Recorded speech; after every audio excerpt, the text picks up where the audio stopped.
My question is basically, what is a piece of advice, what are some tips that you would give to somebody who is starting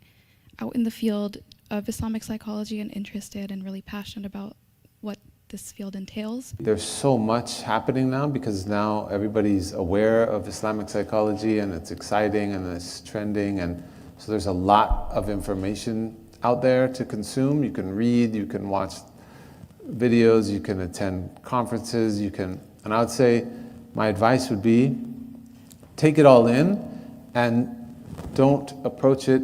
as if it's a monolithic thing. And understand that there's going to be people that have different approaches to it. You could almost say that there are different Islamic psychologies depending on somebody's orientation to how they define both Islam and Islamic and psychology. And so we'll find, the way that I was talking about psychology being integral and how Islam defines it, the soul and integral with the body, and you may find that that's not how some people are talking about it, and that they're taking the kind of conventional secular understanding of this term psychology as the study of mental processes and behavior, and then looking at what is this, how do we understand this sort of cognitive behavioral understanding of psychology from the Islamic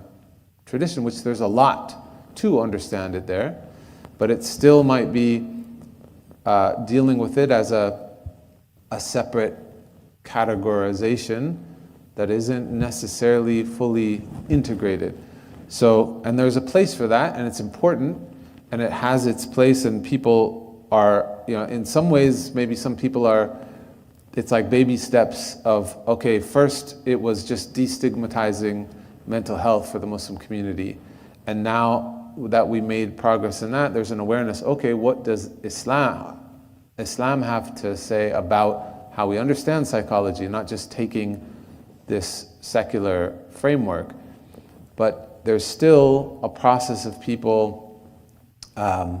moving outside of this material reductionist way of thinking of the mind as the center of the human being, and really a very cognitive, clinical approach. A clinical environment very much looks at the mind as a separate thing. And so if we're approaching clinical psychology from an Islamic perspective, it might be a lot about how we understand thought and rational thinking, and how the brain is connected to a notion of the soul and the heart. And so just, I would say, expose yourself to all of it, and use your own judgment. Don't just because you read one thing on Islamic psychology think that that's all that there is to it, and expose yourself to a lot of things, and then when you're at the point, if you're at the point of wanting to study it, you'll have more understanding of where you can, what program you can choose, because it used to be that there weren't many options, but now probably by the time you're ready to go for that training, there will be multiple options.